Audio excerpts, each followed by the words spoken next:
인사하겠습니다. 강하고 담대하십시오. 우리 주님이 함께 하십니다.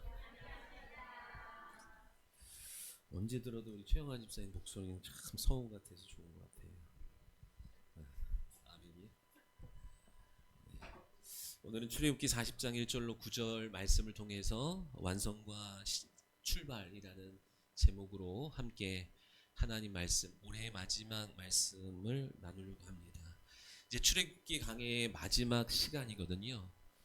출애굽기는 뭐라 그랬어요? 출애굽기는 이스라엘 민족이 애굽에서 빠져나온 이야기를 다루고 있다라고 해서 애굽에서 나온 이야기잖아요. 그런데 성도들이 말씀을 대하다가 가끔 종종 길을 잃을 때가 있어요. 그게 무슨 말이냐면 이게 지금 나와 무슨 상관이야? 이게 무슨 의미지? 그러니까 말씀을 대할 때 이스라엘 민족이 그들이 애굽에서 나온 그 일들이 오늘 내 인생에 무슨 어떤 의미가 있냐라는 거잖아요. 오늘 저와 여러분의 삶의 발등에 떨어진 문제들이 있는데 그 문제를 해결할 답이 뭐냐? 우리는 막 그것을 찾고 있는데 이스라엘 백성들이 애굽에서 빠져나온 이야기를 하고 있는 것, 이게 도대체 뭐냐라고 할 때가 있잖아요. 뭐 출애굽기서만이 아니라 우리가 오래전에 있었던 이스라엘의 이야기를 나누는데 그 말씀을 대하는 종종 길을 잃어버릴 때가 있어요. 그러면 항상 어떻게 해야 돼요? 다시 말씀으로 돌아와서 말씀에서 확인시켜 줘야 되잖아요. 고린도전서 10장 11절에 뭐라고 말씀해요? 이것을 기록한 이유가 뭐야? 말세를 만난 성도들로 하여금 깨우치기 위함이야. 그렇죠? 이스라엘 백성들의 출애굽하고 광야의 여정과 약속된 땅을 정복하는 이 모든 일련의 과정을 기록한 이유는 말세를 만난 그리스도인들이 영적 세계를 잘 분별하면서 가게 하기 위하여 깨우쳐 주기 위하여 기록했다라고 말씀하는 거예요. 그러니까 이스라엘 백성들이 애굽에서 빠져나온 이야기는 그냥 단순히 그 이야기를 하려고 하는 것이 아니라 세상과 세상 신에서 우리가 빠져나온 이야기, 구원받은 이야기를 알려주고자 하는 것이고, 그들이 애굽에서 빠져나오면서 겪었던 다양한 문제들, 광야를 통과하면서 겪게 된 다양한 문제들, 약속의 땅을 정복하는 과정 속에서 만나는 수많은 문제들, 부족한 문제들, 이것은 단순히 그냥 옛날 이야기를 하는 것이 아니라 오늘 우리가 신앙을 갖고 하나님이 원하시는 길로 나아가는 과정 속에서 만나게 될 문제와 다르지 않다는 거예요. 그들이 만났던 어려움이 오늘 우리가 만나고 있는 어려움이고 만나게 될 어려움이라는 거예요. 그들이 겪었던 위험한 요소들이 우리가 신앙의 여정 속에서 맞이하게 될 위험한 요소들과 다르지 않다는 거예요.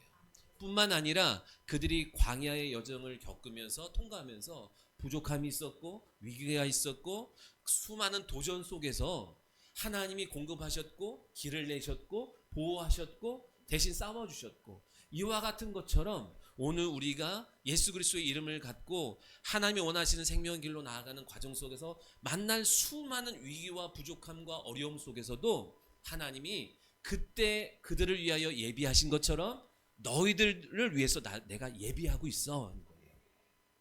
이것을 모른 채 신앙생활을 하는 사람과 이것을 믿고 알고 신앙생활을 하는 사람의 결과는 천지차이예요. 오늘 저와 여러분이 걸어가는 이 신앙의 여정 속에서 하나님이 이스라엘 백성들을 위하여 공급하시고 예비하시고 싸워주시고 도와주셨던 것처럼 저와 여러분의 신앙생활을 위해서도 하나님이 예비하신 것이 있어요. 도우시고자 작정하신 일이 있음을 믿고 나아간 여러분 되시기를 소원합니다. 하나님이 그들을 그냥 애굽에서 데려다 나와서 홀로 버려두지 아니하시고 메추라기와 만나로 구름 기둥과 불 기둥으로 인도하신 것처럼 우리 또한 낳으시고, 그죠? 이스라엘 백성들은 구원한 거라면 우리는 낳았잖아요. 하나님이 우리를 낳으시고 알아서 살아봐 이렇게 하지 아니하시고 우리의 삶의 신앙의 여정 속에서 필요한 것들을 예비하고 있다고요. 다만 하나님이 알아서 주는 법은 없어요. 왜? 성경에 원리로 뭐라고 말씀하셨어요? 구해라, 믿고 구해라, 찾아라, 두드려라 그랬지 내가 알아서 다 줄게 그러지 아니하셨다고요. 그래서 믿음은, 천국은 믿음을 갖고 침노한 자의 소유가 되는 줄 믿으시기 바랍니다. 우리를 약속한 곳으로 이끌어 가기 위해서 필요한 것을 예비하셨고 피할 길을 예비하셨다는 사실을 믿으셔야 돼요. 하나님이 우리를 구원하신 목적이 구원이 목적이 아니라 그랬어요. 이제 너희들 애굽에서 나왔으니까 자 각자 알아서 살고 싶은 대로 하고 싶은 일 하면서 자, 다 사세요. 이렇게 말씀하지 않았다고요.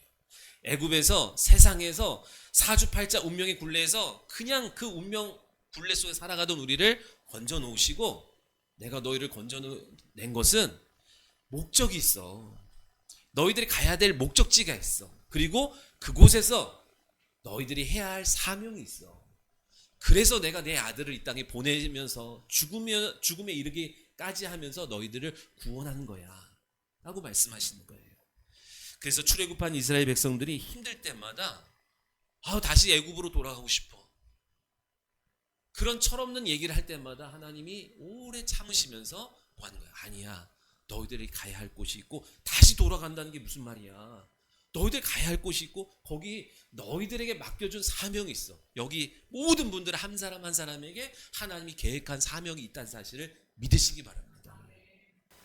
그러면서 광야의 여정을 통과할 때 약속된 땅을 정복하라고 하시면서 이스라엘 백성들에게 그 일을 완수할 수 있도록 잘 감당할 수 있도록 주시는 게 있어요. 반드시 주고자 하시는 게 있어요. 자, 여러분 대입해서 봐야 돼요. 광야라고 하는 것을 사도행전 7장 38절에 교회라 그랬어요. 하나님 이스라엘 백성들을 광야에 넣으신 것처럼 오늘 우리를 예수 그리스도 이름으로 구원받은 우리를 교회에 넣으셨죠. 그래서 광야의 여정은 오늘 우리의 교회생활, 신앙생활과 동일하게 보시면 되는 거예요. 여러분 신앙생활 가운데 꼭 필요한 게 뭐예요? 반드시 필요한 게 뭐예요? 경험이에요? 학벌이에요? 돈이에요? 어떤 분은 제가 진짜 자주 듣는 얘기가 있어요. 교회고 돈 없으면 교회도 못 가. 이런 얘기 진짜 많이 하거든요. 왜 그런 말 할까요? 세상에서 돈 없어서 과시받은 경험이 있어. 근데 교회도 그렇다고 생각을 하는 거예요. 진짜 여러분 교회는 신앙생활 하는데 반드시 있어야 될 게 뭐예요? 반드시. 정말로 돈 있으면 좋죠. 돈 많으면 정말 좋을 것 같아. 그런데 신앙생활에 정말로 반드시 필요한 게 돈일까요? 여러분 광야라고 하는 것은요 사람이 살 수 없는 곳이라 그러죠. 물도 없어요. 길도 없어요. 도와줄 사람도 없어요. 아무리 돈이 있어도 그 돈을 갖고 뭔가를 할 만한 거 아무것도 없는 거예요. 광야는 사람이 살 수 없다. 이코로 뭐예요? 신앙생활은 돈으로 안 되는 게 있다 이 얘기예요. 돈이 아무리 많아도 돈으로는 죽었다 깨나도 안 되는 것이 있는 게 신앙생활인 거예요. 종교생활이야 돈이 있으면 장땡인 거예요. 스펙 좋으면 장땡인 거고 인맥 좋으면 그만인 거예요. 그러나 신앙생활은 영적 생활은 돈이 아무리 많아도 그 돈으로 안 되는 게 있다는 것이 신앙생활인 거예요. 그러니까 여러분 신앙생활 속에서 당연히 물질이 있으면 더 많은 일들을 하나님 앞에 감당할 수 있지만 돈 때문에 못해요. 이거는 착각인 거예요. 신앙생활의 여정 속에서 반드시 필요한 것은 돈이 아닌 거예요. 그러면 여러분 광야의 여정을 지나면서 만나게 되는 문제들, 위험 요소들 이거 해결하기 위해서 하나님이 반드시 주려고 하는 게 뭘까요? 우리 똑같아요. 신앙생활하면서 여러분 교회생활, 신앙생활을 잘 통과하고 사명 감당하기 위해서 반드시 필요한 게 있어요. 아마 이게 없어가지고 하다가 다들 주저앉고 애굽으로 돌아가는 사람들도 있고 38년 동안 광야만 뺑뺑 돌다가 끝나는 사람이 있는 것처럼 반드시 필요한 이게 뭘까요? 동행이에요. 동행. 하나님의 동행이 광야의 여정을 끝까지 완주할 수 있는 비결이고 주신 사명을 감당하는 능력이 되는 줄 믿으시기 바랍니다. 여러분 물주가 있으면 물주가 있어. 그 물주가 돈 없는 물주가 아니잖아요. 뭐 몇 천억 갖고 있는 물주가 있다고 쳐. 어딜 가는 거 무슨 일을 하는 게 뭐 걱정이겠어. 돈 내요. 그러면 이제 물주가 알아 딱 돈을 내주는 거야. 에? 돈 많은 사람 물주랑 같이 다니면 무슨 문제가 있고 가이드 모든 것을 세세히 다 다녀본 가이드가 동행하면 어디를 가는 거 길을 잃지 않을까 이런 염려를 하겠어요? 보디가드 에? 누구랑 싸워도 지지 않는 전신갑주를 딱 무장한 보디가드가 여러분과 동행한다고 쳐봐요. 그런 물주와 그런 보디가드와 그런 가이드와 여러분이 걸어간다고 쳐, 인생을 살아간다고 쳐요. 어딜 가든 무엇을 하든 누구를 만나든 뭐 걱정할 게 있겠어. 그죠? 하나님이 우리의 물주가 되시고 하나님이 우리의 가이드가 되시고 하나님이 우리의 보디가드가 되셔야만 신앙생활을 능력 있게 갑니다. 여러분 절대 예수 믿고 구원받아 교회 들어왔다고 원수마귀가 그냥 내버려 두지 않아요. 여러분을 약속의 땅으로 영광의 자리로 가는 것을 어떻게 하든 발목 걸어서 잡아뜨리는 거예요. 시험 들게 하는 거예요. 그런데 여러분 끝까지 완수하려면 그 방해 속에서도 사명을 끝까지 잘 감당하려면 하나님의 동행이 있어야 되는 거예요. 믿으시기 바랍니다. 그런데 이제 여러분 보세요. 동행의 조건이 있어요. 동행의 조건. 여러분도 인생의 동반자로 배우자를 선택할 때, 희진아, 배우자를 선택할 때 너도 조건이 있을 거 아니야. 세븐티처럼 잘생겨야 되는 거예요? 얼굴 보고 그 얼굴 뜯어먹고 사는지 안다는 어른들의 말이 있어. 여러분도 조건이 있을 거 아니에요. 하나님도요, 우리와 동행하는데 조건이 있어요. 뭔 조건이 뭘까요? 돈을 얼마나 가졌냐, 학벌이 얼마나 있냐, 직분이 뭐냐, 이런 걸로 우리와 동행하실까요? 아니에요. 하나님이 우리와 동행하시는데 다른 조건은 다 필요 없다. 딱 하나 요구하신 게 뭐예요? 거룩해라. 세상과 구별되라. 그러면 내가 너와 동행할게. 돈이 많은 거 상관없어. 못 배운 것도 상관없어. 세상 사람들은 그거 갖다가 판단할지 몰라. 나는 그걸로 판단 안 해. 나는 네가 세상과 구별되기를 원해. 거룩하기를 원해. 그럼 내가 너와 함께 언제까지? 세상 끝날까지. 어디까지? 세상 끝까지 동행할 거예요. 라고 말씀하시는 거예요. 그래서 주신 게 뭐예요? 거룩하기 위한 조건이 뭐예요? 거룩하기 위한. 그래서 율법과 성막을 주신 거예요. 거룩해라. 저 괜찮은데요? 저 착하게 살고 괜찮은데요? 아니야. 그것으로 거룩해지는 게 아니야.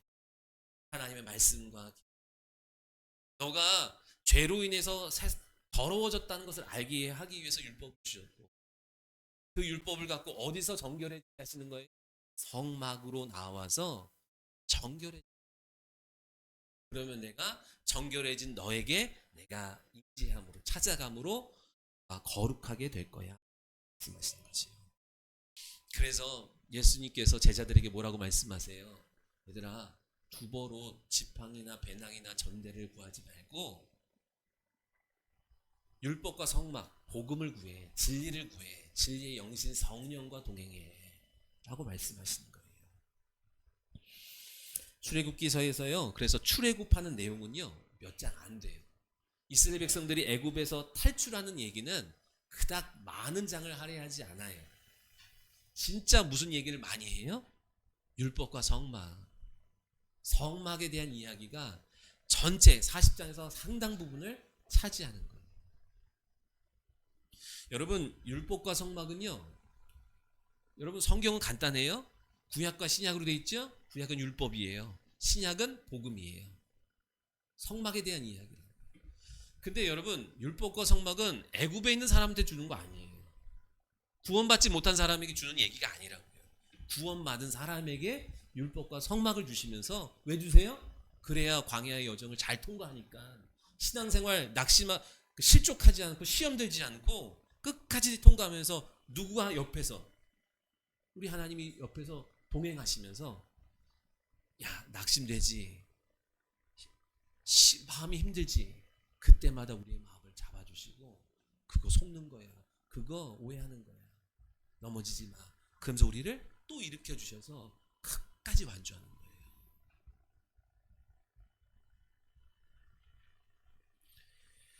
성막을 알면요, 그러니까 여러분, 성막을 모르면, 성막을 모른다는 얘기는 뭘 모른다는 거야? 복음을 모른다는 얘기와 마찬가지예요. 우리가 신앙생활하면서 한번 넘어지고 실족해가지고 끝나는 사람이 얼마나 많아요. 그런데 성막을 아는 사람은, 복음을 아는 사람은, 진리를 아는 사람은 어떻게 해요? 넘어졌어, 상처 입었어, 그때마다 어디를 향해요?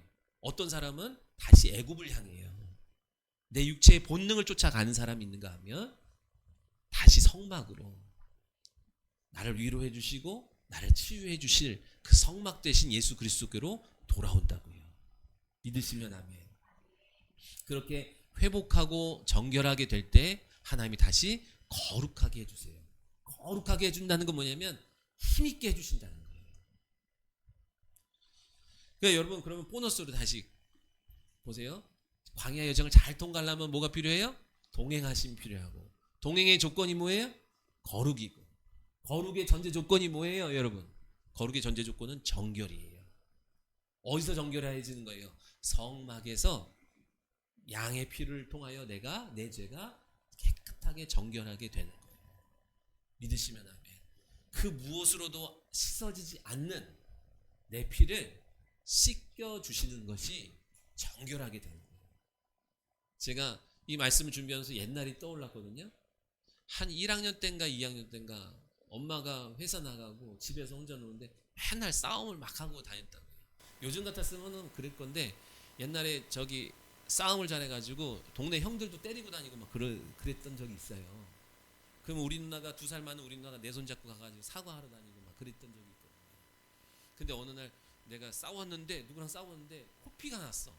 근데 그게 내 옷에 묻었네. 그래서 엄마가 알면 또 이제 그럴까봐 집 마당에서 그 옷을 빨았어. 그래서 딱 널어놨더니 엄마가 퇴근하고 나서 아니 어떻게 네가 이렇게 빨래를 했니? 그러는 거예요. 그 사건은 감추려고. 빨아서 지워지는 게 있지만 아무리 내가 세제를 부어도 안 지워지는 우리의 영혼의 죄가 있다고요. 그건 누가 지워주셔야 되는 거예요? 예수 그리스도의 보혈로만 내 죄가 씻기는 거예요. 정결해지는 거예요. 내가 거룩하니 너희도 거룩하라 하신 말씀이 뭐예요? 지환아, 내가 거룩하니 지환아 너도 거룩해. 이 말씀은 지환아 내가 너와 동행하길 원해. 이 말씀이에요. 그러니 너는 거룩해져라. 아멘. 하나님은 다른 조건을 대지 않으세요. 많이 배우니 못 배우니, 가졌니 못 가졌니, 인기가 있니 없니, 인정을 받니 못 받니 이런 건 상관없고 거룩해. 그럼 내가 너와 동행할 거야. 이것을 신약에서는 뭐래요? 함께할 거야. 임마누엘 할 거야. 언제까지라고요? 세상 끝날까지. 어디까지라고요? 세상 끝까지. 내가 너와 함께할 거야. 여러분 성도가 되면요, 성도가 되면, 그리스도인이 되면 몰랐던 한계를 발견하게 돼요. 몰랐던 한 가지를 발견하는 게 있어요. 예를 들면 그런 거죠. 예수 믿기 전에, 그리스도인이 되기 전에는요, 세상이, 눈에 보이는 세상이 전부라고 생각했어요. 그러나 예수 믿고 그리스도인이 되면서 눈에 보이는 세계만 있는 것이 아니라 보이지 아니하는 세계가 있다는 사실을 우리가 발견하게 되지요. 어머나, 이 보이는 세계는 보이지 아니하는 세계로 말미암는다는 사실을 비로소 깨닫는 거예요. 또 여러분 또 뭐가 하나가 생각게 돼요. 빛도요, 예수 믿기 전에, 그리스도인이 되기 전에는 눈에 보이는 가시적인 빛만 빛인 줄 알았어요. 그러나 예수 믿고 나니까 보이지 않는 영광의 빛이 있다는 사실을 알아요. 그 무엇으로도 내 속을 비출 수 있어요, 없어요? 없어요. 그래서 내 마음에서 어둠의 권세들이 막 활개치는 것도 내가 어찌할 방법이 없었어. 그러나 이 가시적인 빛이 아니라 영광의 빛이 내 영혼을 비추기 시작하니까 어둠이 떠나가기 시작하고 내가 자유를 경험하기 시작하는 일들이 신앙생활 가운데서 나타나기 시작하는 거예요. 여러분 이거 예수 믿으면서 이거 모르면요 진짜 억울한 거예요. 또 뭐가 있어요? 난 예수 믿기 전에 생명이 하나밖에 없는 줄 알았어. 근데 예수 믿고 나니까 생명이 2개네? 하나는 육체의 생명, 하나는 영혼의 생명이 있다는 사실을 비로소 아는 거예요. 그러니까 여러분 육체의 생명이 2개인 것처럼 양식도 2개라는 사실을 알죠? 육체를 위해서 떡을 먹어야 되는 양식이 필요한 것처럼 내 영혼을 위해서도 양식이 필요하다. 그것이 하나님의 말씀인 것을 그리스도인이 되고 나서 아는 거예요. 아멘. 또 뭐가 있어요? 아버지도 2분인 걸 알았어. 나의 육체의 아버지가 있고 내 영혼의 아버지가 있고, 고향도 2개인 줄 알아. 2개인 걸 그제 알아. 내 육체가 시작된 곳이 첫 번째 고향이라 그러면 내 영혼이 시작된 곳이 두 번째 고향인 거예요. 돌아갈 곳이 있다는 사실을 알게 되는 거예요. 또 뭘 알아요, 여러분? 형제도 등본에 기록되어 있는 형제만 내 형제인 줄 알았는데 예수 그리스도의 보혈로 구원받은 우리 모두가 한 형제요 한 가족이라는 사실을 발견하지요. 그렇죠. 또 하나 뭐가 있어요, 여러분? 생명이 두 개인 것처럼 여러분 생일도 두 개인 거예요. 내 육체가 태어난 생일이 있고 내 영혼의 생명이 얻은 내 영혼의 생명이 들어온 생일도 있는 거예요. 그거를 거듭남이라 그러죠. 두 번째 태어나는 거라 그래요. 육체는 어디서 태어났어요? 애굽에서 태어났어요. 세상에서 태어났어요. 영혼의 태어남이, 영혼의 다시 거듭남 생명이 있다 이 얘기예요. 그래서 니고데모라는 사람이 그러죠. 거듭나야 된다니까. 거듭나는 게 뭐예요? 다시 태어나는 게 뭐예요? 그럼 내가 다시 엄마의 태로 들어가야 된단 말입니까? 네가 오해했다. 네가 잘 모르는구나. 우리도요 교회 오래 다니지만 거듭남이 뭔지를, 다시 태어남이 뭔지를 모른 채 신앙생활, 교회생활하는 경우들이 많아요. 여러분 이런 게 있잖아요. 아직 세상에 밖에 보면 나이는 한 40, 50이 돼도요 아직 태어나지 못한, 영혼의 생명을 얻지 못한 사람이 많고 다 그런 거고. 오늘 우리는 어때요? 나이는 한 50이 되고 60이 되고 한갑을 바라보고 칠순을 바라보는데 속사람은 아직 인큐베이터에 있는 사람이 있어. 아직 미성숙하게 어린이집 다니는 사람이 있다. 어떤 사람은 나이는, 육체의 나이는 어린데 영혼의 나이는 그리스도의 장성한 분량으로 성장한 사람도 있다 이 얘기예요. 그렇게 우리의 속사람이, 우리가 생일이 있잖아요. 우리의 속사람이 미성숙하면 대부분 어떻게 해야 돼요? 육체의 본능대로 충실하게 살아가요. 우리 어린아이가 이러지요. 더우면 더워서 울고, 배고프면 배고파서 울고, 엄마 안 보이면 울고, 오만 가지로 다 환경에 따라, 기분에 따라, 감정에 따라 움직이는 게 미성숙한 아이의 모습인 거지요. 오늘 우리의 속사람, 우리의 내면의 그 사람이 미성숙하면 이와 같아요. 그것이 광야의 여정에서 계속 발목 잡아요. 애굽을 그리워하고 촌만 나면 애굽으로 돌아가자. 괜히 나를 광야에서 이게 뭐 하는 짓이냐. 괜히 광야로 교회로 들어와가지고 시간만 허비한다. 이럴 바엔 나가서 돈 벌어가지고 공부해가지고 출세하는 게 낫다. 이런 생각을 막 갖게 한다고요. 그래서 교회는 부지런히 뭐 하는 거예요?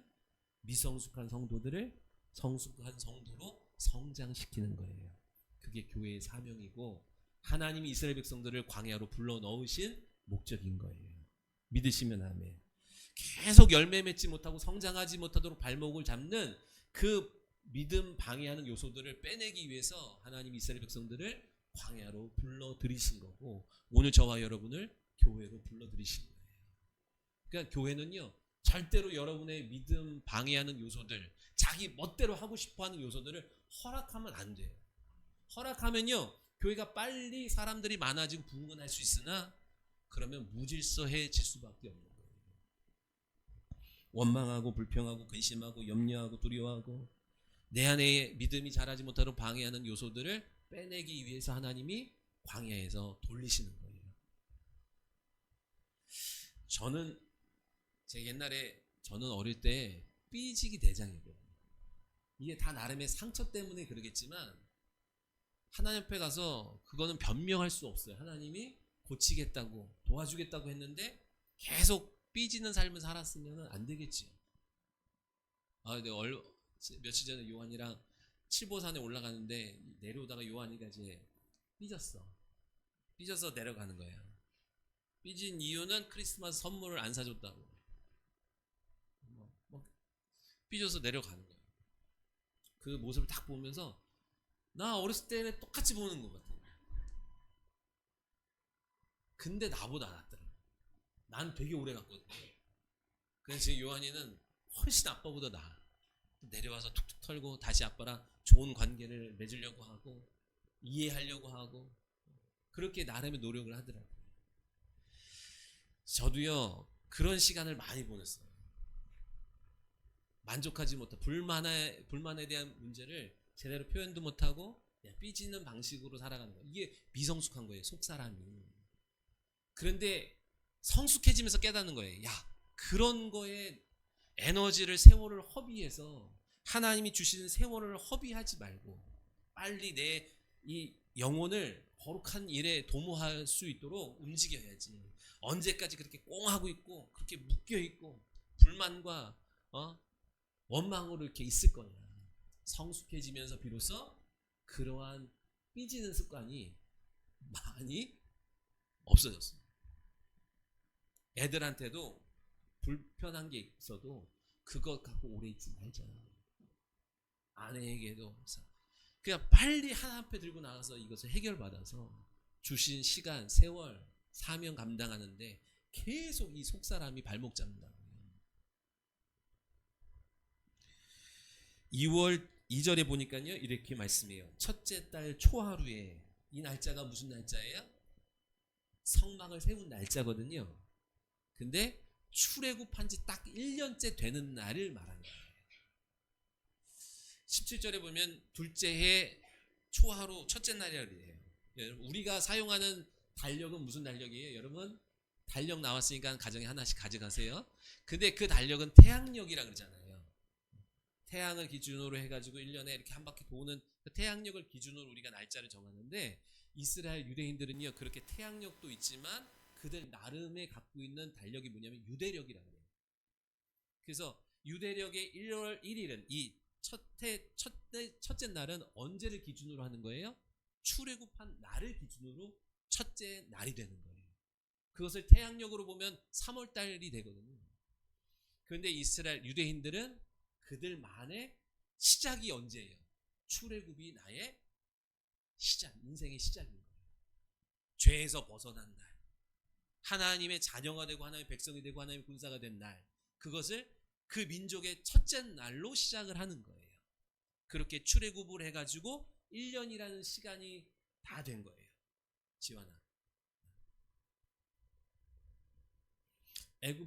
애굽에서 나왔어요. 그리고 약 3개월 만에 어딜 도착했어요? 시내산 밑에 도착을 해가지고 거기서 40일 금식하면서 하나님 앞에 율법을 받죠. 그래가지고 막 설레는 마음으로 내려왔는데 금송아지를 하나님이라고 하고 막 우상 숭배하고 있는 거 보면서 10개명 돌판 집어 던졌잖아요. 우리 같으면 잘 세워놓을 텐데 확 던져버렸어요. 그리고 다시 또 올라가서 금식하면서 또 받았어요. 그러니까 대략 뭐 4, 5개월 뭐 이 정도는 그 받는 장면이고, 내려와서 하나님이 주신 율법과 성막 그대로 백성들에게 이제 만들도록 하면서 약 한 6, 7개월 동안 이 성막에 대한 하나하나 말씀하신 것들을 만드는 거예요. 어디서는 나무를 베가지고 조각목을 베가지고 울타리를 만들고, 어디서는 새하얀 세모포를 만들어서 울타리 칠 세모파를 만드는 거고, 어디 한 구석에서는 또 뭐 만드는 거예요?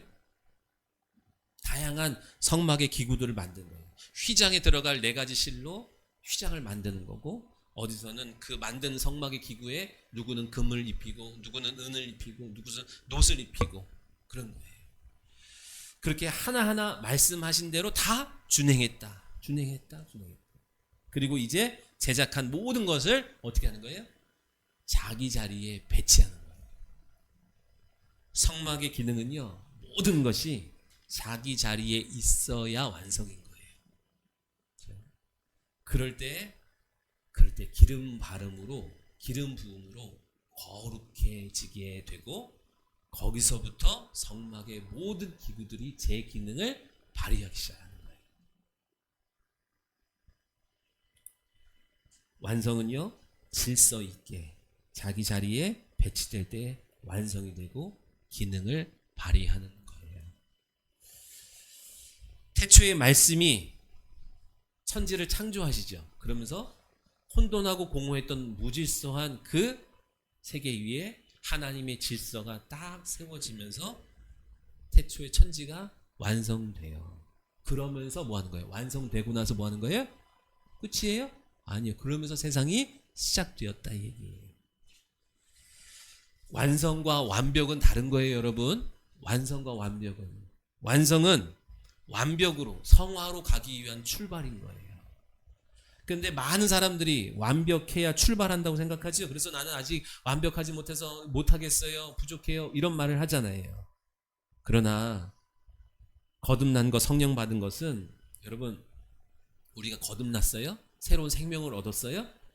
예수 믿음으로 나에게 믿음이 들어오며 내 영혼에 생명이 들어왔어요. 그거는, 그 완성은 이제 출발하게 된 조건이 갖춰졌다는 의미지 완벽해졌다는 의미를 말하는 게 아니에요. 이제 비로소 완성되었으므로 출발한다는 조건이 구비됐다, 이 얘기예요. 그래서 성막의 완성은 끝이 아니라 뭐예요? 이제야 비로소 하나님과 동행하는 첫 시작, 첫 출발이 되는 거예요. 그죠?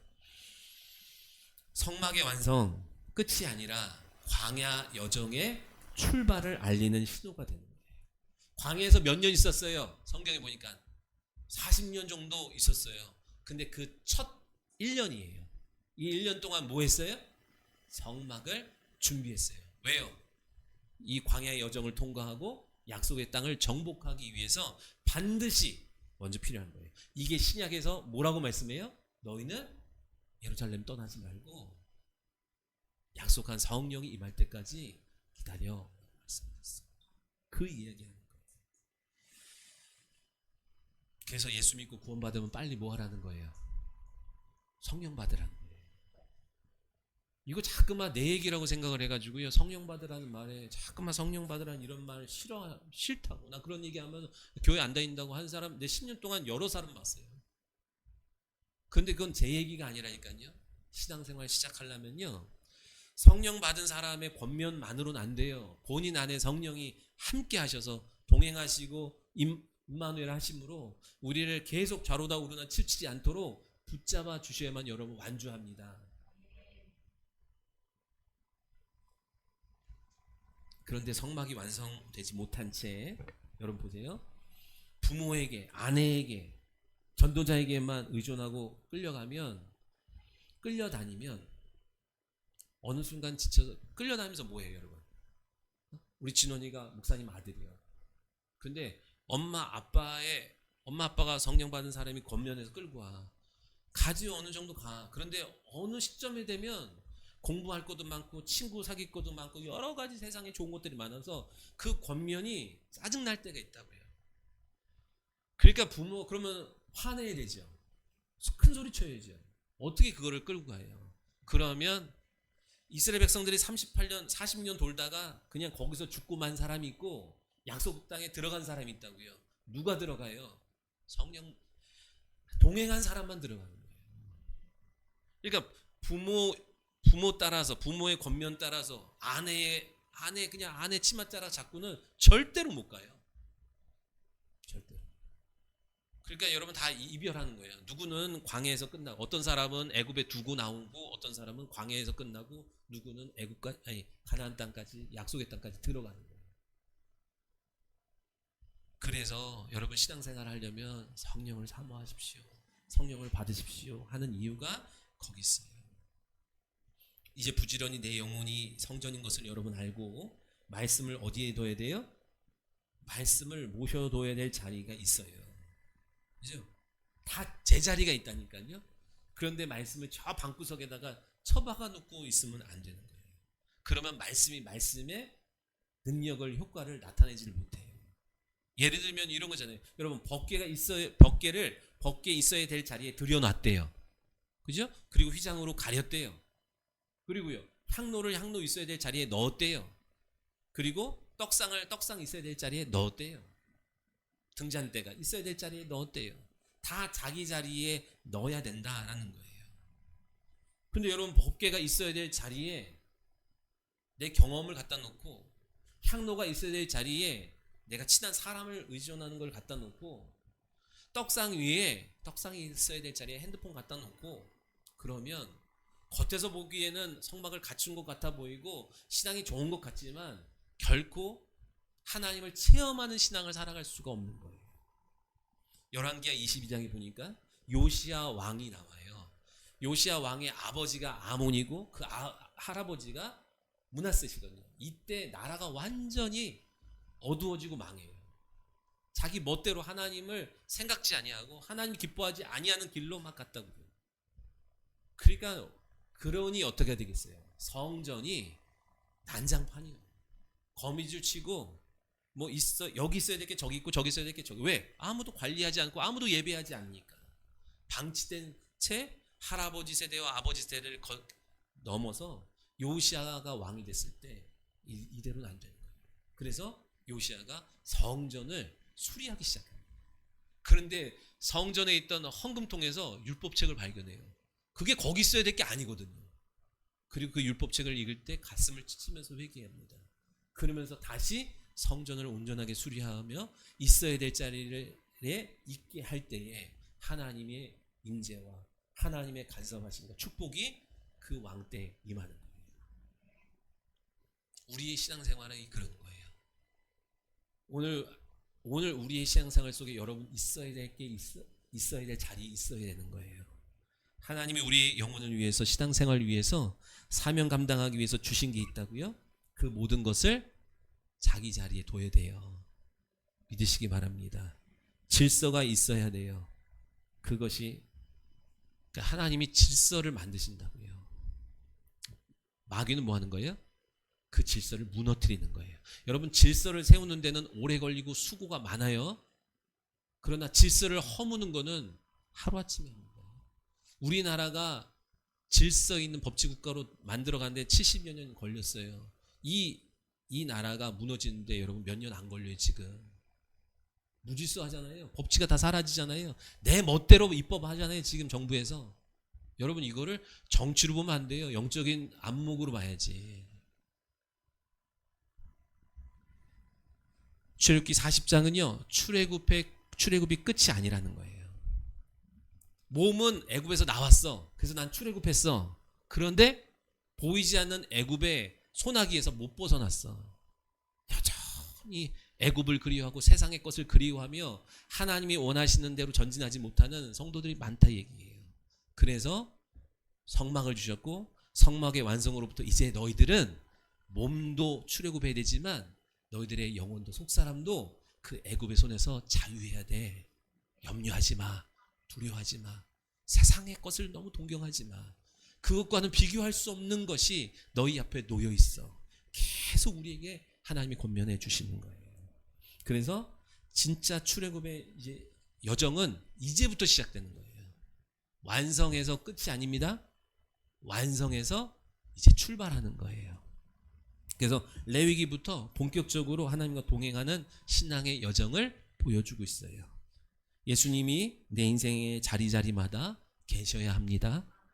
말씀이 있어야 할 자리에 말씀이 있어야 되고, 예배가 있어야 할 자리에 예배가 있어야 되고, 기도가 있어야 할 자리에 기도가 있어야 되고, 인내가 있어야 할 자리에 인내가 있어야 되고, 헌신이 있어야 될 자리에 헌신이 있어야 되고, 감사가 있어야 될 자리에 감사가 있어야 돼요. 못 있겠는데요? 너무 힘들어서 못 있겠는데요? 그래도 억지로라도 감사해야 되고, 억지로라도 기도의 자리로 나와야 되고, 억지로라도 헌신하기 시작해야 돼요. 그래야 뒤죽박죽 얽혀버린 내 무질서한 삶이 다시 질서가 잡혀가기 시작하는 거예요. 아무것도 안 하고 뿅 하고 잘 되기를 바라면 안 돼요. 하나님 말씀 의지해서 하나님의 말씀이, 하나님의 약속이 내 삶의 곳곳에 자리 잡을 때, 제 자리를 잡을 때에 비로소 이제 우리가 뭐 하는 거예요? 그때부터 상 받을 곳을 향하여 나아갈 수 있게 되는 거예요.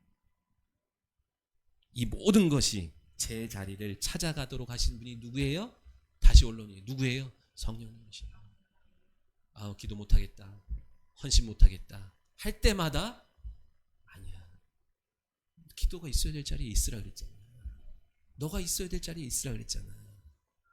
그래서 우리를 제 자리에 서게 하시는 분, 제 자리를 찾게 하시는 분, 네? 제 자리에 오게 하시는 분, 그것이 성령 하나님이신 줄 믿습니다. 기도하겠습니다. 살아계신 하나님 감사합니다.